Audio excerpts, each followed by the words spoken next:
we have already studied 19th and 20th centuries from the history of English literature. HEL, hell. അതിൽ നിന്ന് നമ്മൾ 19th century, Victorian age, 20th century പഠിച്ചു. Today we are discussing an old university question paper. Firstly, one more questions. Who proposed the theory of utilitarianism? The first question is, who proposed the theory of utilitarianism? Who is that fellow? Who is the theorist? Jeremy Bentham. Of course, there is John Stuart Mill, who also advocated utilitarianism. So the man who is the author of In Memoriam, the famous elegy In Memoriam. Who is the author? Alfred Lord Tennyson. You know, In Memoriam was published in the year 1850, and it lamented the death of Tennyson's intimate friend Hallam. Number 3, which is the first novel of Charles Dickens? Which is it? Pickwick Papers, which was published in the year 1836. Pickwick Papers. Name 2 plays of Oscar Wilde. Oscar വൈൽഡിൻ്റെ ഒരു പാഠം നമ്മൾ ചെയ്തിട്ടുണ്ട്. Oscar വൈൽഡിനെ കുറിച്ച് മാത്രം. Name 2 plays of Oscar Wilde: The Importance of Being Earnest and Lady Windermere's Fan. The Importance of Being Earnest. Lady Windermere's Fan. 5. See, what does the anagram Max Panday stand for? MACSPAUNDY. Max Panday stand for. Max Panday ഒരു ആനഗ്രാമാണ്. പല പേരുകളുടെ ആദ്യാക്ഷരങ്ങൾ ചേർത്തുണ്ടാക്കിയ ഒരു പദമാണ്, ഒരു ആനഗ്രാമാണ് max Pandey. അതാരെയൊക്കെയാണ് സൂചിപ്പിക്കുന്നത്? The poets of the 30s, the poets of the 1930s, W.H. Auden, C. Day Lewis, Louis Mackenzie,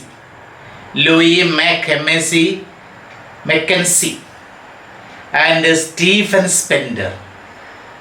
So picking the first letters from these names, we get Max Panday. What is Cainster-Roman? Spelling is CANSTLERRROMA എന്നാണ്. Cainster-Roman എന്ന് ഉച്ചാരണം. See, what is Cainster-Roman? It means artist novel. ARTIST'. It means artist novel. In English, it is a narrative about an artist's growth to maturity. So, Cainster-Roman means artist novel. In English, it is a narrative about artist's growth to maturity. William Wordsworth's Prelude is an example. Jane Eyre by Charlotte Brontë. David Copperfield by Charles Dickens. Sons and Lovers by D.H. Lawrence. A portrait of the artist as a young man. The portrait of the artist as a young man by James Joyce. These are all examples. Another one, who is the author of Look Back in Anger? Who is the author of Look Back in Anger? Who is that? James Osborne. In which the angry young man is depicted. Angry young man is portrayed. Who coined the term the theatre of the absurd? ഇത് കേൾക്കുമ്പോൾ നമ്മൾ വിചാരിക്കും waiting for ഗോദ എന്ന് പറയുന്ന പ്ലേയുടെ ഓതറായ Samuel Beckett ആണെന്ന് വിചാരിക്കും. അദ്ദേഹമല്ല. ഈ theatre of the absurd എന്നുള്ള ഈ ഒരു ടേം കോയിൻ ചെയ്തത് Martin Esslin, MARTINESSLIN, Martin Esslin in the year 1960. So, Theatre of the Absurd, they were the plays written between 1940 and 1960. In which year was Samuel Beckett awarded the Nobel Prize for Literature? In which year was Samuel Beckett awarded the Nobel Prize for Literature? His remarkable play is Waiting for Godot, which was initially written in French language, and later he himself was responsible for the translation into English. He himself translated it into English later. Godot means God, French God, Waiting for God. A play having only 4 characters. So he was awarded the Nobel Prize in the year 1969. 1969. Samuel Beckett was awarded the Nobel Prize for Literature in the year 1969. 10th one, who was chief practitioner of kitchen sink plays, kitchen sink drama or kitchen sink plays. You know, it is kitchen sink plays which depicted the angry young man. So it is British movement in the late 1950s and 1960s. See, it is a British movement that developed in the late 1950s and 1960s in the theatre, arts, novels, film, etc., whose protagonists would actually be described as angry young men. അതായത് 50കളുടെ അവസാനത്തിലും 60കളിലും ഈ നാടകവേദി, arts, novels, film, അപ്പോൾ ഇവയിലൊക്കെ ഉണ്ടായ ഒരു പുതിയൊരു മൂവ്മെൻ്റാണ് kitchen sink place. അതിലെ പ്രൊട്ടഗോണിസ്റ്റുകൾ, അതിലെ heroes എന്ന് പറയുന്നത് ആംഗ്രി യങ് മെൻ ആയിരിക്കും. ഇപ്പം പഴയ അമിതാഭ് ബച്ചൻ സിനിമകളൊക്കെ അമിതാഭ് ബച്ചനെ ആംഗ്രി യങ് മാൻ എന്നാണ് വിളിച്ചിരുന്നത്, angry young man. So it is A British cultural movement that developed in the late 1950s and early 1960s in the theatre, art, novels, film, etc., whose protagonists or heroes would usually be described as angry young men. James Osborne's Look Back in Anger, which was published in 1956. So he is the chief practitioner of kitchen sink plays. Then there is Arnold Wesker, W-E-S-K-E-R, Wesker. ഇനി അടുത്ത section എന്ന് പറഞ്ഞാൽ answer any 8. Each question carries 2 marks. 8 answer ചെയ്യും. ഇപ്പം നിങ്ങൾക്ക് so because of the Covid U will be having more questions, U will be getting more questions. So reform act of 1832, reform act British പാർലമെൻറ്റിൽ 1832 പാസ്സാക്കിയ ഒരു നിയമം. So it gave A radical change in the electorate of England and Wales.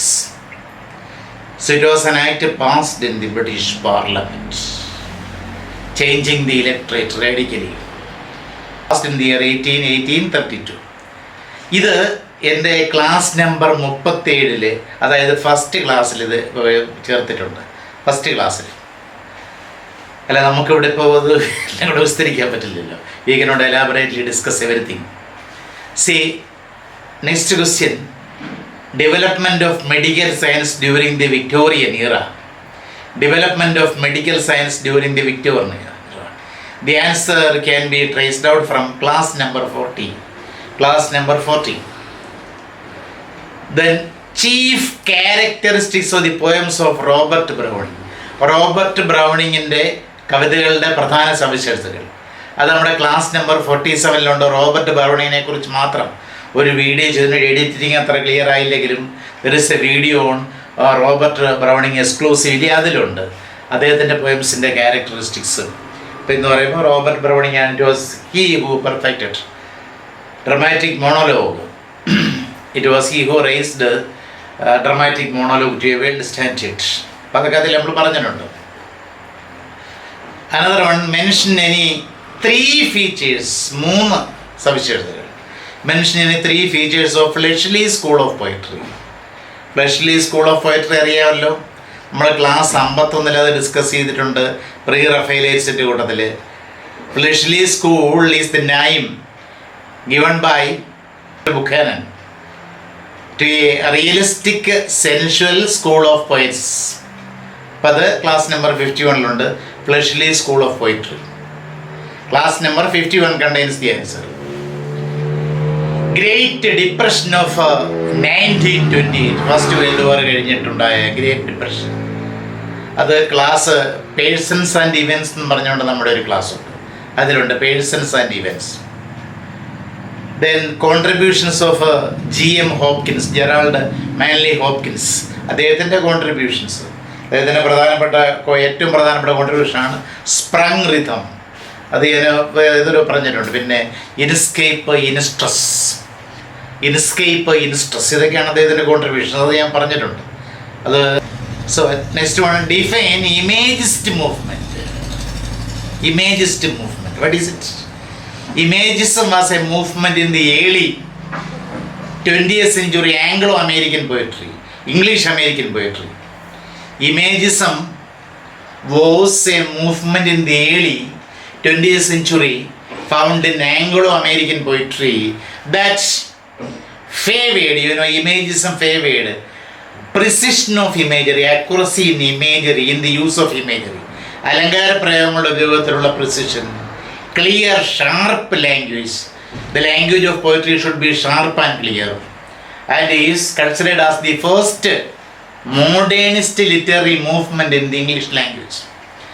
Imagism is considered as the first major modernist literary movement in the English language. Another question, life force theory of G.B. Shah. Life force theory enunciated by G.B. Shah. ആ G.B. ഷായെ കുറിച്ച് മാത്രം നമ്മുടെ ഒരു class ഉണ്ട്. അപ്പം അതിൽ വ്യക്തമായി life force theory enunciated by G.B. Shah. Another one, define anti-novel. What is anti-novel? Anti-novel is an experimental work of fiction that avoids the familiar conventions of the novel. Anti-novel is any experimental work of fiction that avoids the familiar conventions of the novel. The term was coined by the French philosopher. Anti-novel was the term coined by the French philosopher, writer and critic Jean-Paul Sartre. Anti-novel means novel against novel. Some principal features of anti-novel include a lack of obvious plot, വ്യക്തമായ പ്ലോട്ടിൻ്റെ അഭാവം, lack of obvious plot, minimal development of character. ക്യാരക്ടറിൻ്റെ വികസനം എന്ന് പറഞ്ഞാൽ വളരെ ചെറിയ രീതിയിലുള്ളത്, minimal development of character. Variations in time sequences. Experiments with vocabulary and syntax. വൊക്കാബുലറിയിലും അതുപോലെ സിൻടാക്സിലും വേർഡിംഗ് സിസ്റ്റത്തിലുള്ള experiments. Alternative endings and beginnings. അവസാനിക്കുന്നു, വീണ്ടും തുടങ്ങുന്നു. അപ്പോൾ അങ്ങനെയുള്ള ആൾട്ടർനേറ്റീവായ എൻഡിങ്ങും ബിഗിനിങ്ങും. So that is what is anti-novel. Next question, write about the theme of animal form. അത് പ്രത്യേകിച്ച് പറയേണ്ട കാര്യമില്ല. You have studied the novel by George Orwell or Eric Arthur Blair. അദ്ദേഹത്തിൻ്റെ ഈ സാറ്ററിക്കൽ നോവൽ അല്ലെങ്കിൽ ഒരു നോവല്ല, ചെറിയ ഷോർട്ട് നോവൽ, അത് പഠിച്ചിട്ടുണ്ടല്ലോ. അപ്പം അതിനെക്കുറിച്ച് പ്രത്യേകിച്ച് നമുക്ക് പറയേണ്ട കാര്യമില്ല. Then what about the locale of Greenland എന്ന് പറഞ്ഞ ലൊക്കെയിൽ. യഥാർത്ഥത്തിൽ ഈ ഗ്രീൻലാൻഡ് എന്ന് പറഞ്ഞാൽ ലാർജസ്റ്റ് ഐലൻഡാണ് Greenland. Greenland is the largest island located between Arctic and Atlantic oceans. It is an autonomous territory. സ്വയംഭരണ അവകാശമുള്ള പ്രദേശം with the Kingdom of Denmark. So it is an autonomous territory within the Kingdom of Denmark. Then define in-ear face drama. Inner face drama. In-ear face drama. In-YER-face drama. In-ear means shocking. Shocking എന്നതിൻ്റെ അർത്ഥം. That is, in-ear means in your face എന്നതിൻ്റെ ഒരു meaning. in-ear face. നമ്മുടെ colloquial ലാംഗ്വേജിൽ അങ്ങനെ in-ear face എന്ന് പറയുന്നെങ്കിലും ഉദ്ദേശിക്കുന്നത് in your face. Someone who has an in your face attitude seems determined in a way that is or astounding or unusual. Someone who has an in your face attitude seems determined in a way that is unusual or shocking. And അവരെന്താണ് മനസ്സിലുള്ള കാര്യം പച്ചയ്ക്കങ്ങ് പറയും. അല്ല, മറ്റുള്ളവരെന്ത് പറയും, അവരുടെ ഈ ശൈലി അത് ശരിയാണോ ജുഗുപ്സാവഹമാണോ അങ്ങനെയൊന്നും ശ്രദ്ധിക്കുന്നില്ല. Whatever comes to their mind they will give vent to it. അത് അവരങ്ങ് പ്രദർശിപ്പിക്കുന്നു. They do not care what other people will think. So inner face is a term used to describe a confrontational style. Inner face is a term used to describe a confrontational style and sensibility of drama that emerged in the Great Britain in the 1990s. 1990-കളിൽ great ബ്രിട്ടനിലൂടെ എടുത്ത ഇങ്ങനെ ഒരുതരം കൺഫ്രണ്ടേഷണൽ സ്റ്റൈലിലുള്ള ഒരു ഏറ്റുമുട്ടൽ ശൈലിയിലുള്ള വളരെ sensibility നിറഞ്ഞ ഡ്രാമയായിരുന്നു. അതായത് പച്ചയ്ക്ക് എന്തും പറയുന്ന ഒരു തരം ഡ്രാമയായിരുന്നു. Inner face drama. അടുത്ത ടൈപ്പ് എന്ന് പറഞ്ഞാൽ answer in 6. Each question carries 4 marks. 4 മാർക്കിൻ്റെ ചോദ്യമാണ്. അപ്പോൾ നേരത്തെയുള്ള 2 മാർക്ക് എന്ന് പറയുമ്പോൾ തീർച്ചയായിട്ടും നിങ്ങൾ 1 പേജെങ്കിലും എഴുതണം. 4 മാർക്ക് എന്ന് പറഞ്ഞാൽ 2 പേജെങ്കിലും എഴുതണം. 2 പേജസ്. അതിനനുസരിച്ച് എന്തെങ്കിലുമൊക്കെ ചേർത്ത് എഴുതണം നിങ്ങൾ. First question, rise of Oxford and Cambridge universities. അത് വ്യക്തമായിട്ട് നമ്മുടെ ആദ്യകാല ക്ലാസ്സിലുണ്ട്. Rise of Oxford and Cambridge universities. അപ്പോൾ അതിൽ പാഠശാലകൾ എങ്ങനെയുണ്ടായി, ഗ്രാമർ സ്കൂൾസ് ഉണ്ടായ കാര്യം, ഓക്സ്ഫോർഡ് കേംബ്രിഡ്ജ് യൂണിവേഴ്സിറ്റി ഡെവലപ്മെൻ്റ് ഒക്കെ വ്യക്തമായി പറഞ്ഞിട്ടുണ്ട്. Another one, first world war and it's impact on society. വ്യക്തമായി വേൾഡ് വാഴ്സിൻ്റെ ഒരു ക്ലാസ് തന്നെ നമ്മൾ ചെയ്തിട്ടുണ്ട്. 2 വേൾഡ് വാഴ്സും അതിൻ്റെ ഇമ്പാക്റ്റ് നമ്മൾ ക്ലാസ് വ്യക്തമായി പറഞ്ഞിട്ടുണ്ട്. First world war and it's impact on society. അപ്പോൾ നിങ്ങൾ വിചാരിക്കും നിങ്ങളെ ബുദ്ധിമുട്ടിക്കാനാണ് ആ ക്ലാസ്സുകളൊക്കെ ചെയ്തത്. ഇത് എക്സാമിന് ചോദിക്കാൻ സാധ്യതയുള്ളതാണ്. So that is why we have reason why we have done almost all the classes found in your text books. നിങ്ങളുടെ ടെക്സ്റ്റ് ബുക്സിലുള്ളതിൽ നിന്നെല്ലാം ഇല്ലാത്തത് കൂടി കണക്കിലെടുത്തെല്ലാം ചെയ്തതിൻ്റെ കാര്യം നിങ്ങൾ you should never lag far behind. പക്ഷേ നിങ്ങളതനുസരിച്ച് I do not think that you have risen to the occasion. നിങ്ങൾ അവസരത്തിന് ഉയർന്നിട്ടില്ല എന്നുള്ളതാണ് എൻ്റെ ഒരു നിഗമനം. Another question, Matthew Arnold major works. Matthew Arnold എന്ന് പറഞ്ഞ ക്രിട്ടിക് പോയിറ്റിനെ കുറിച്ചൊരു ക്ലാസ് നമ്മൾ ചെയ്തിട്ടുണ്ടല്ലോ. അതിലുണ്ട് മേജർ വർക്ക്സ് എല്ലാം, അതിൻ്റെ വിവരണങ്ങളും എല്ലാം ഡോർ ബീച്ചിൻ്റെ പ്രത്യേകത ഉൾപ്പെടെ നമ്മൾ പറയുന്നുണ്ട്. ഡോർ ബീച്ചിനെ കുറിച്ചൊക്കെ എന്തെങ്കിലുമൊക്കെ ചോദിക്കാൻ ചാൻസ് ഉണ്ട്. So Mathew Arnold and is major works. Then പരീക്ഷയ്ക്ക് ചോദിച്ചിരിക്കുന്നത് വേസ്റ്റ് ലാൻഡ്. നമ്മുടെ ക്ലാസ് 69 T.S. എലിയട്ടിനെ കുറിച്ചുള്ള ക്ലാസ്സിലതുണ്ട്. അപ്പോൾ അതിൽ വേസ്റ്റ് ലാൻഡ് എന്ന് പറഞ്ഞ കൃതി അദ്ദേഹത്തിൻ്റെ സുഹൃത്തായ എസ്ര പൗണ്ടിൻ്റെ സ്വാധീനം. എസ്ര പൗണ്ടാണ് അദ്ദേഹത്തോട് ആവശ്യപ്പെട്ടത് write poem about the war Europe committing suicide എഴുതാൻ പറഞ്ഞു. അദ്ദേഹം പല കൃതികളെ ആധാരമാക്കി. It is full of references. There is not a line passes without having a reference. അതിൽ ഓരോ ലൈനിനും ഓരോ റെഫറൻസ് ഉണ്ട്. അതിൽ 5 സെക്ഷൻസ് ഞാൻ കഴിഞ്ഞ ക്ലാസ്സിൽ ഞാൻ പറഞ്ഞു. 5 സെക്ഷൻസ് ഞാൻ പറഞ്ഞിരുന്നു. ബറിയൽ ഓഫ് ദി ഡെഡും, the game a game of chess, the fire sermon, death by water, what the thunder said എന്ന് പറഞ്ഞ അവസാന ഭാഗം. അത് അവസാനിക്കുന്നത് ഓം ശാന്തി ഓം ശാന്തി ഓം ശാന്തി ഉപനിഷത്ത് വാക്യത്തിലാണ്. അത് മാത്രമല്ല, അതിൽ ബൃഹദാരണ്യക ഉപനിഷത്തിലെ ശ്ലോകം അതിലുണ്ട്. അപ്പോൾ അതിനെക്കുറിച്ചുള്ള പരാമർശം അതിലുണ്ട്. അപ്പോൾ അതിനെക്കുറിച്ചെല്ലാം വ്യക്തമായി ഇത് പറഞ്ഞിട്ടുണ്ട്. അതുകൊണ്ട് പ്രത്യേകിച്ച് പറയുന്നത്. Then about W.H. ഓഡൻ ഓഡനെക്കുറിച്ച് നമ്മൾ ക്ലാസ് ചെയ്തിട്ടുണ്ടെന്നാണ് എൻ്റെ വിശ്വാസം. W.H. Auden. Then another one, campus novels. What is campus novel? The campus novel is set in a university campus. The setting of the campus novel is a university. The campus novel is set in a university campus and is about middle class heroes. The novel is about middle class heroes. Most of the campus novels are written by novelists who are academics, who are also academics. വിദ്യാഭ്യാസമുള്ള യൂണിവേഴ്സിറ്റികളിൽ പഠിച്ചിട്ടുള്ള ആളുകളാണ് ഈ campus നോവലുകൾ അധികം എഴുതിയിട്ടുള്ളത്. Most of the campus novels are written by novelist who are academics. Kingsley Amis നമ്മൾ പറഞ്ഞിട്ടുണ്ട്, ജോൺ ബ്രെയിൻ, ഫിലിപ്പ് ലാർക്കിൻ, ലൈബ്രറിയനായിരുന്ന Philip Larkin, William Cooper, David Lodge, Malcolm Bradbury are the significant writers of campus novels. Kingsley Amis's Lucky Jim, അദ്ദേഹത്തിൻ്റെ ഏറ്റവും പ്രശസ്തമായ നോവലാണ് Kingsley എമിസിൻ്റെ Lucky gym.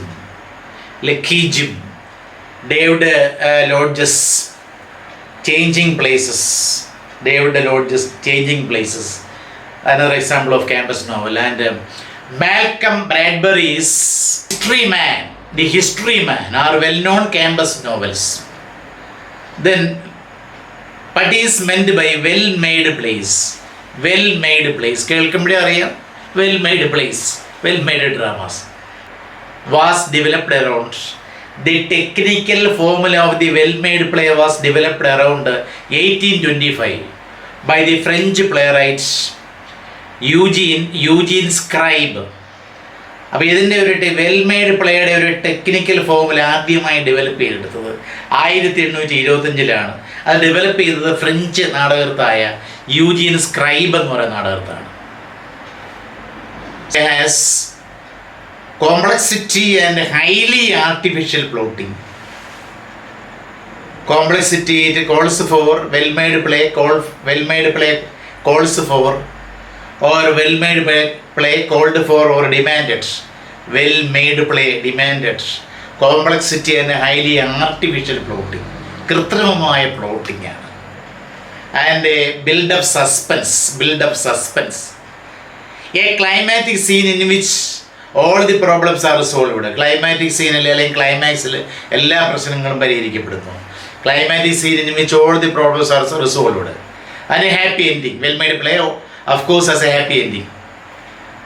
ഒരു സുഖപരിവസിയായ നാടകമാണ് വെൽമെയ്ഡ് പ്ലേ എന്ന് പറയുന്നത്. സുഖകരമായ ending. Beckett and his place, അത് നമ്മൾ വ്യക്തമായിട്ടൊരു ക്ലാസ് ചെയ്തിട്ടുണ്ട്. Samuel Beckett and his place. ഇനി എസ്സേസ് ആണ്. അപ്പം 4 ക്വസ്റ്റ്യൻസിൽ 2 എഴുതണമായിരുന്നു. ഇപ്പം ചിലപ്പോൾ കൂടുതൽ കാണുമായിരിക്കും. അപ്പോൾ നമ്മൾ ഡിസ്കസ് ചെയ്യുന്ന ക്വസ്റ്റ്യൻ പേപ്പർ ചോദിച്ചിരിക്കുന്നത് questions write an essay on the influence of science and industrial development in literature of the Victorian age.